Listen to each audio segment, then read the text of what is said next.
I love to help other people make money, and I'm really serious about that. And it's just I get a rush out of it.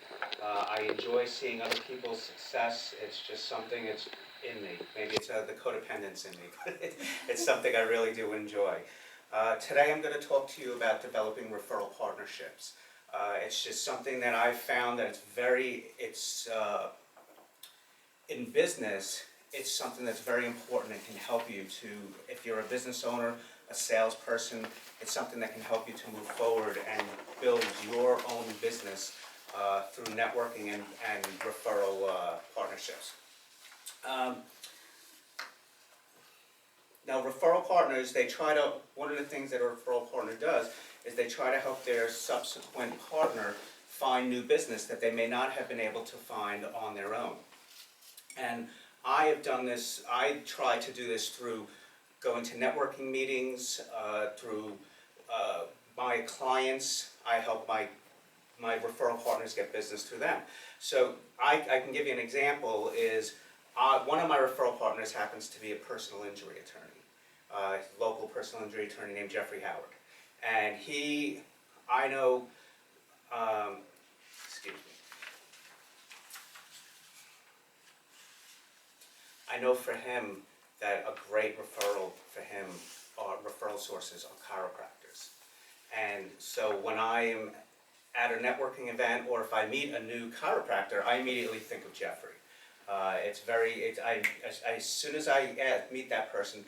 Now the thing that I've realized is that for chiropractors, great referral sources for them happen to be personal injury attorneys. So it's a great balance of the two. So if I meet a chiropractor, I immediately say to them, hey, I know a great personal injury attorney that I can introduce you to. If I meet a personal injury attorney, because now I also have a couple of chiropractors who are in my referral network. If I meet a personal injury attorney, I say, I know a great chiropractor I can introduce you to, because they are all looking for the same people. So those are two types of referrals that I'm always looking for. Now, it works with many different kinds of businesses. If I meet somebody who's a real estate agent, I think of my friend Jim, who owns, he's a security installer and salesperson and installer. If I meet an estate planning attorney, I immediately think of my friend Joel, my referral partner Joel, who is a CPA. They have great synchronicity. And when I meet graphic designers like John Paredes, I immediately think of me, the printer, because we have great synchronicity.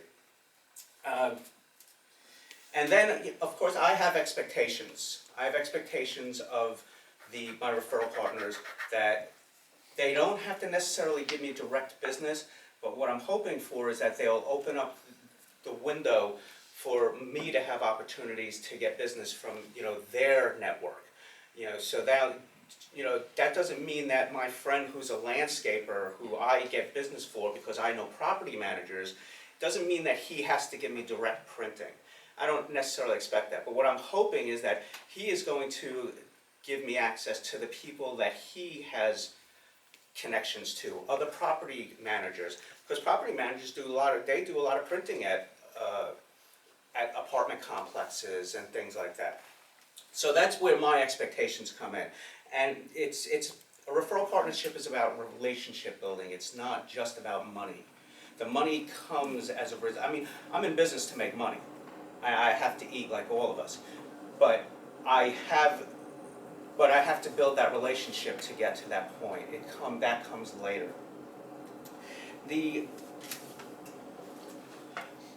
There are two types of what I feel are the two most common ways of doing referrals that are real referrals. The first one is a face-to-face introduction, where if somebody, I introduce John to somebody who happens to be looking for a graphic designer. That would be a face-to-face introduction. However, the one that I find the most common these days is the email introduction. And that would be when let's say for instance, I was going to send an email. I wanted to introduce two people. And if it was Emily is doing a research paper, or she's doing some really important research, but she wants to document it with photography, with some photographs, I would send out an email. Dear Emily, I'd really like to introduce you to my friend Justice. She's a wonderful photographer. I've seen her work, and I think the two of you would get along wonderfully. Then in turn, I would say, in that same email, I would say, hi Justice, this is my friend Emily. She's doing research right now that the fate of humanity is in her hands, so please make sure that you take good care of her. No pressure. Yes, and so, and then I would say, I hope this is a good referral, I hope this is a good introduction for the both of you, and best, Joe. And that's the way I do it, and I have to tell you that it is so successful. I've brought so many people together that way, that, you know, now that was actually a referral for Justice.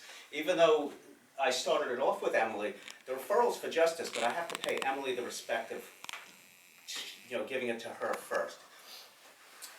Recently, I had a situation where I gave somebody a referral. It was guaranteed business. I told him, all you have to do is call this man. He's waiting for your phone call. He didn't call him. I saw the man a week later, and he said, yeah, I haven't heard from Bob. And I said, okay, well, let me call Bob and find out what's going on, because he really needed Bob. And so I called Bob, and I said, Bob, what's going on? Mike hasn't heard from you. Oh, I'm sorry, I'll call him today. I said, all right, because he's ready to sign on the dotted line. A week later, he doesn't call Bob. So, you know, that's a situation where Bob didn't call Mike. That's a situation where I can't give Bob business anymore. I have to be careful about who I'm giving business to with referrals, because it comes back on me as well. In the current marketplace, growing a business is very difficult, and there are many different strategies and methods to help us grow our businesses. I've found personally that the one that works the best for me is referral partnerships. And for different people, it may be different. But I've found that to be very important in my sales plan. So that's what I've got. Thank you, Madam Toastmaster.